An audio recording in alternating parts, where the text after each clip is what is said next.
இந்திய பொருளாதார சீர்திருத்தவாதி, பொருளாதார மேதை, சிந்தனை சிற்பி திரு மன்மோகன் சிங் 1932 செப்டம்பர் 26ஆம் அன்று பிறந்தார். 1971 நிதி அமைச்சகத்தின் பொருளாதார ஆலோசகர், 1972 நிதி அமைச்சகத்தின் தலைமை பொருளாதார ஆலோசகர், நிதி அமைச்சகத்தின் செயலாளர், திட்டக்குழு துணைத் தலைவர், ரிசர்வ் வங்கி ஆளுநர், பிரதமரின் ஆலோசகர், பல்கலைக்கழகின் மானியக் குழுவின் தலைவர் என அவர் வகித்த பதவிகள் ஒவ்வொன்றிலும் தனி முத்திரையை பதித்தார்.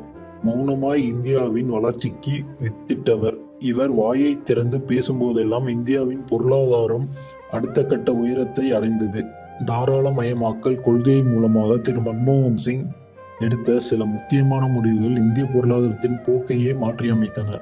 மகாத்மா காந்தி தேசிய ஊரக வேலைவாய்ப்பு திட்டம், மகளிருக்கு எதிரான வன்கொடுமைகளை தடுக்கும் சட்டம், கல்வி பெறும் உரிமை சட்டம், உணவு பாதுகாப்பு சட்டம் என பல்வற்றுக்கு வித்திட்டவர். இந்தியாவின் இந்த வளர்ச்சிக்கு இவர் ஆற்றிய பங்குகள் பெரிதெனும் பெரிது. இவர் செயல்பாடுகளுக்கு பல்வேறு விமர்சனங்கள் சொல்லப்பட்டாலும் அதற்கு அவர் கூறிய பதில் "History will be kinder to me", அதாவது வரலாறு என்னை கருணையோடு நடத்தும்.